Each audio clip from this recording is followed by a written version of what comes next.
Welcome to the Elevate Media Podcast with your host, Chris Anderson.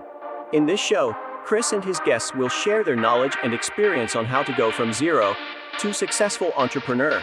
They have built their businesses from scratch and are now ready to give back to those who are just starting.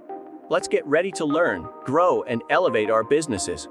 And now, your host, Chris Anderson. Today, we're going to be talking about how to format your introduction to each episode so it is effective and it grabs attention so people actually watch your video or listen to your episode. So if you're ready, let's dive into it. I'm going to cover 7 different pieces to formatting a great introduction for your video podcast needs.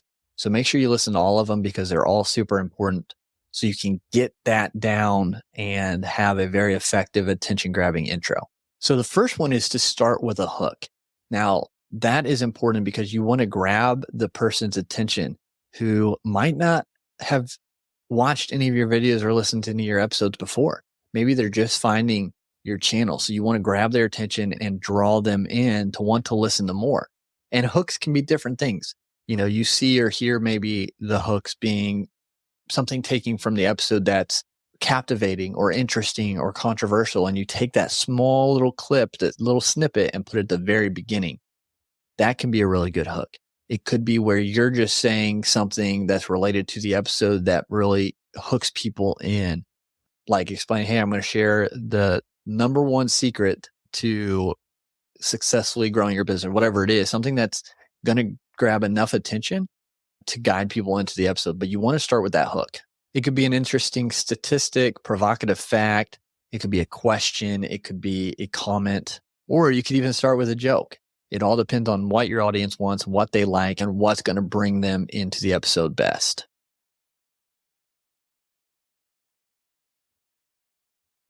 And then the second part, and this is sometimes people say you don't need it or you do, is to introduce yourself in the show.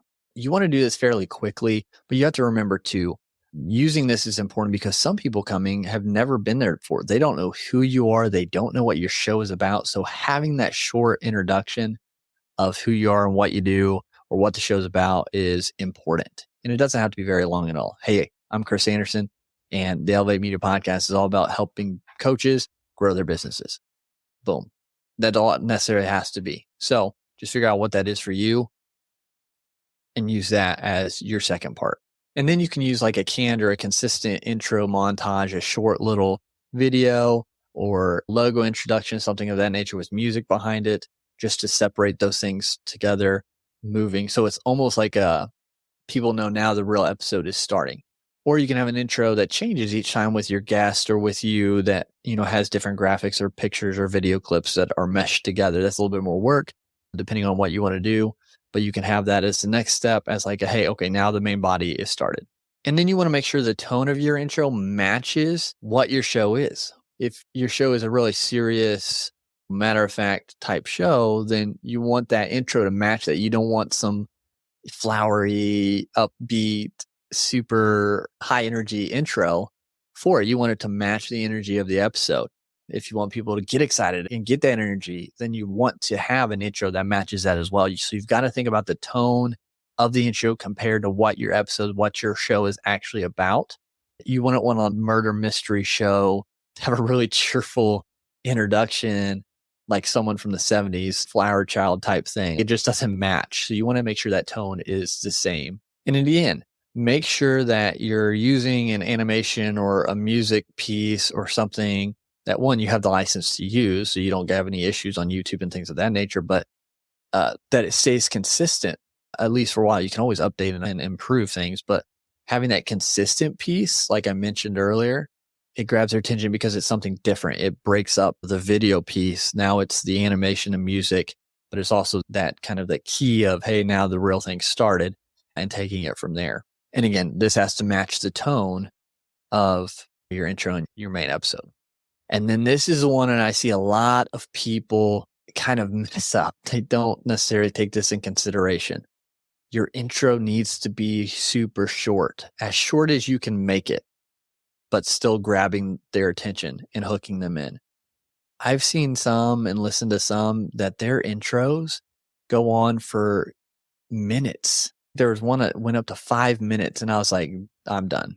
Like, it just too much. They had some good stuff, but then it was like some ads and some pushing about their business, and it just drawled on, and it was just too long. You've got to keep the intro short, concise, as best you can to get to the main stuff, but you've got to grab their attention quickly and then get into it as quick as possible.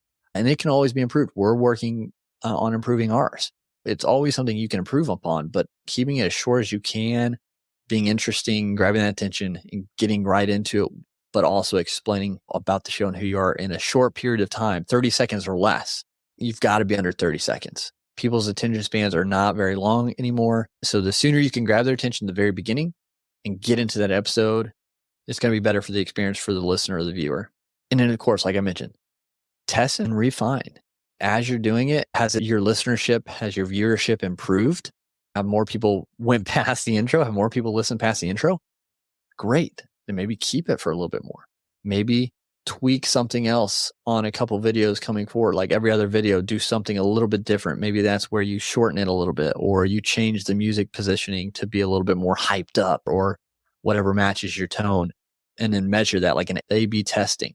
But you've got to look at the results through those testing and then refine what works and change what doesn't. So you've got to do that consistently to continue and improve, continue to innovate, continue to make things better. And that's all we can do. Those are the 7 things you need to think about when creating a effective and attention grabbing intro for your video podcasts, because both work on audio and video, and they're things you really need to take into consideration as you're starting out. And even if you're a veteran, we get into the routine of, hey, this is what worked for the longest time, but we sometimes need to refresh things and improve upon things and update things. So you can still use these to look back at your intro and say, hey, we've done this for 100 episodes. It's a long intro.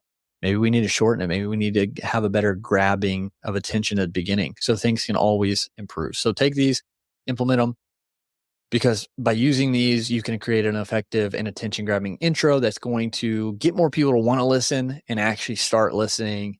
Getting them to listen longer is a different episode that we'll cover on, but this is to get people in the door and to start listening to what you got. So take this, implement, start improving, start elevating your brand, elevating your show, and we'll talk to you again soon.